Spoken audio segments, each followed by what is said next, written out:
दादी नानी के 11 सबसे असरदार नुस्खे जो आपको अपनाने चाहिए, आप सभी को याद ही होगा। कैसे आप सभी की दादी माँ या नानी माँ हमेशा अपनी रसोई में ऐसे ही कुछ ना कुछ नुस्खे निकालती रहती थीं, जब भी घर में कोई बीमार होता था या कोई स्वास्थ्य संबंधी समस्या होती थी। इन सब समस्याओं को दूर करने के लिए हमेशा और हर समय दादी और नानी के नुस्खे बहुत काम आते थे और हम अपनी बढ़ती उम्र में इनका अनुभव भी करते रहे हैं। अब जब आप खुद एक मां बन चुकी हैं, तो आपको भी एक घरेलू नुस्खों की सूची तैयार कर लेनी चाहिए, जो आपके स्वास्थ्य से संबंधित इन छोटी छोटी समस्याओं में आपकी सहायता कर सकें। तो आइए जानते हैं कुछ ऐसे दादी और नानी के नुस्खे जिन्हें अपनाकर आप कभी गलत साबित नहीं होंगी। दादी नानी के घरेलू नुस्खे #1। बुखार के लिए घरेलू उपाय। लगभग भारत के सभी घरों में प्याज को काफी महत्वपूर्ण माना गया है। इसे हम अनदेखा नहीं कर सकते। बात चाहे खाना बनाने की हो या फिर घरेलू उपचारों की, प्याज का भारत की रसोई में एक बहुत बड़ा योगदान माना जाता है। यदि आपके बच्चों को बुखार हो गया, तो दादी या नानी माँ बुखार को कम करने के लिए बच्चे के पैरों पर प्याज के कुछ टुकड़े रगड़ने को कहेंगे। यह प्याज न सिर्फ शरीर के तापमान को कम करता है, बल्कि यह बच्चे के शरीर पर होने वाली खुजली को भी कम करता है। इसलिए दादी माँ और नानी माँ के नुस्खे में भारतीय रसोई में प्याज का एक खास महत्वपूर्ण योगदान माना जाता है। #2। कोलिक यानी पेट की गैस या दर्द के लिए हींग को कोलिक पेन के लिए सबसे अच्छा घरेलू उपचार माना जाता है। इसके लिए आप हींग की बहुत छोटी सी मात्रा यानी एक राई के दाने जितनी चम्मच गर्म पानी में डालें और अपने बच्चे को पिला दें। हालांकि आपके छोटे से बच्चे के लिए इसका स्वाद और इसकी खुशबू बहुत मजबूत होगी। आप चाहे तो हींग को बच्चे के पेट पर भी रगड़ सकती हैं। इससे भी आपके बच्चे को कोलिक पेन और कब्ज से तुरंत आराम मिलेगा। दरअसल हींग की एक छोटी सी मात्रा भी बहुत प्रभावशाली होती है। #3। छाती के लिए कपूर का नुस्खा। जब तक आप दादी नानी के नुस्खे अपना रही है, तब तक आपको बाहर जाकर वैपोरब खरीदने की आवश्यकता नहीं है। सर्दियों में बच्चों और शिशुओं की छाती में रक्त संचय का होना बहुत ही आम बात है। आप थोड़ा सा नारियल तेल ले और उसमें कपूर को चुरा कर डालें और फिर उन दोनों को गर्म कर ले। गर्म होने के बाद उसे ठंडा होने के लिए रख दें और फिर उसे अपने बच्चे की छाती और कमर से लगाएं। कपूर से छाती और गले के रक्त संचार में आराम मिलता है। इससे शिशु का शरीर भी गर्म रहेगा और उसे बुखार या जुकाम नहीं होगा। साथ ही नारियल तेल से शिशु को बहुत फायदा होगा और उसे रात में अच्छी नींद आएगी। #4। शिशु में कोलिक का दर्द और गैस होने पर सरसों के तेल की मालिश।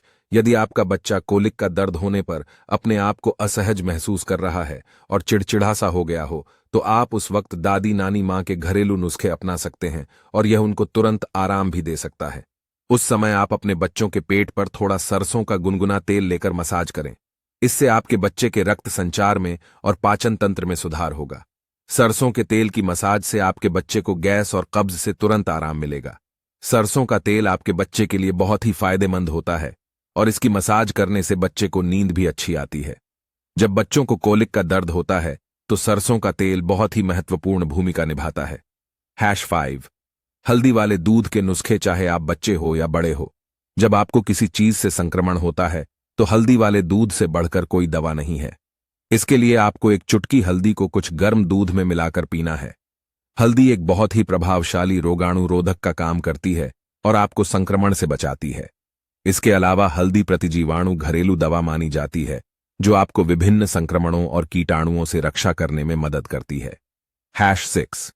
चोट और खरोच के लिए हल्दी। सूखी हल्दी या फिर हल्दी वाला पेस्ट दोनों ही खुले जख्मों के लिए नानी के नुस्खों में सबसे अच्छा उपचार माना जाता है।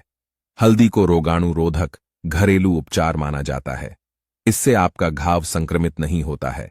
इसके अलावा हल्दी में प्राकृतिक प्रज्वलन रोधी गुण होता है, जो दर्द और सूजन को तुरंत ठीक कर देता है। #7। काली मिर्च, जीरा और गुड़। काली मिर्च, जीरा और गुड़ का सर्दी जुकाम के साथ एक गहरा रिश्ता है। यदि आपके बच्चे की नाक बंद हो गई है और उसे सांस लेने में तकलीफ हो रही है, तो काली मिर्च, गुड़ और जीरे का मिश्रण एक बढ़िया घरेलू उपचार है बच्चों को इस समस्या से राहत दिलाने का। अगर छाती में भी कोई समस्या हो, जैसे कि अगर उन्हें सांस लेने में समस्या हो रही हो, तो इससे उसमें भी आराम मिलता है। काली मिर्च और जीरा बैक्टीरिया और दूसरे कीटाणु जो संक्रमण के लिए जिम्मेदार होते हैं, उनको दूर करने में सहायता करता है। #8। दस्त लग। पर केले का सेवन यदि आपके बच्चे के दस्त लगे हुए हैं तो दस्त लगने के कारण आपके शिशु में भारी मात्रा में पोटेशियम की कमी हो जाती है, जिससे बच्चे में कमजोरी आने लगती है। इसलिए आपके बच्चे में पोटेशियम की कमी को दूर करने के लिए दादी नानी के नुस्खे में केले का सेवन कराया जाता है। केले में काफी मात्रा में फाइबर होता है, जो आंतों में आई कमजोरी को दूर करता है और दस्त को भी ठीक करता है। #9 पेट के दर्द के लिए नुस्खा। अदरक पेट और पाचन से संबंधित बीमारियों का इलाज करने का सबसे पुराना घरेलू उपाय है। यदि आपके बच्चे के पेट में दर्द है या उसे उल्टी जैसा महसूस हो रहा है तो आप उसे अदरक और शहद को मिलाकर दे सकते हैं। अदरक और शहद का मिश्रण इस समस्या के लिए सही घरेलू उपचार है। अदरक पाचन तंत्र की क्रिया को ठीक करने का और उससे संबंधित अन्य कोई समस्या हो तो यह उसे ठीक करने का एक सही तरीका है। #10 छोटी माता। चिकन पॉक्स होने पर नीम का पेस्ट। बच्चों में यह समस्या होने पर आप उनके शरीर पर नीम का पेस्ट भी बनाकर लगा सकते हैं। इसके अलावा आप जब बच्चों को नहलाती है तो आप उसके नहाने वाले पानी में नीम की कुछ पत्तियों को मिला दें। यह आपके बच्चे को छोटी माता के निशानों से और उससे होने वाली खुजली की समस्या से आराम देगा, क्योंकि नीम एक ऐसी प्राकृतिक दवा है जिसमें जीवाणु व कीटाणु रोधक के गुण पाए जाते हैं। #11 यात्रा में उल्टी आने पर नींबू।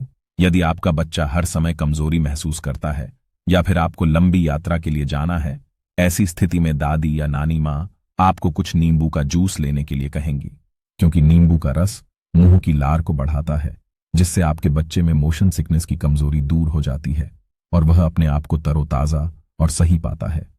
नोट: हालांकि यह अवश्य ध्यान रखें कि घरेलू नुस्खे केवल बीमारी के लक्षणों दिखते समय या छोटी मोटी बीमारियों में ही कारगर होते हैं। अगर इन घरेलू नुस्खों के बाद बच्चे की समस्या बेआंच जाए तो तुरंत डॉक्टर की सलाह लें। किसी भी नुस्खे पर गौर करने से पहले ध्यान रखें कि 6 माह से पहले बच्चे को कोई भी चीज नहीं देनी चाहिए।